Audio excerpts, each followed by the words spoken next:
Someone said it's a bunch of old folks arguing. There are, in fact, a lot of old folks arguing about this.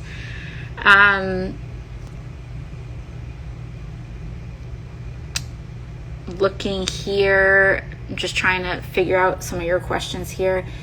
Is it possible that there might not be a new speaker due to the Republican schisms? What if they can't decide? If Republicans cannot get the numbers they need for a new speaker, we are basically in this procedural hell loop in the House that we were when we first started.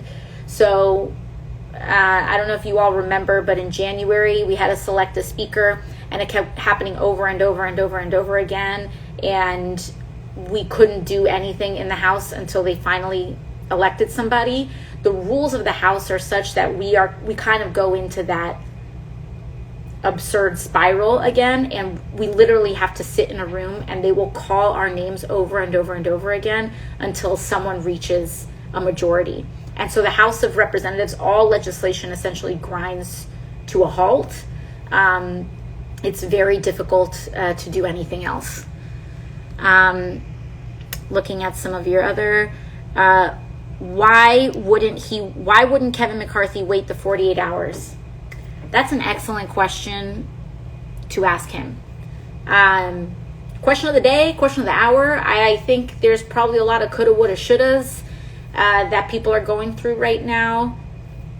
What would have happened if they just allowed the House to go into recess this week as previously scheduled? I'll tell you one thing. Kevin McCarthy would definitely still be Speaker today. Would he be Speaker when we got back? I don't know, but he would definitely still be Speaker today if he just let everyone go back to their communities as we were scheduled to have gone.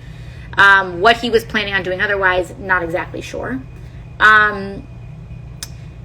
If we have 43 days to avoid a shutdown, how do we proceed without a Speaker? We have to elect a Speaker before we address anything to do with the shutdown. That is simply where we are at procedurally according to the rules of the House. It is chaos. Once again, this has never before happened in American history. Never before in U.S. history. This is the first time a motion to vacate has even been filed in over 100 years, I believe. But this is the first successful motion to vacate in American history. We have never been in this situation before. So that is an issue that we've got. What is the Republicans' long game? I think right now they're just trying to survive. I don't know if they have a long game. They may tell you that the long game is for them to try to, honestly, their long game is to try to win a majority in Congress in next November's election.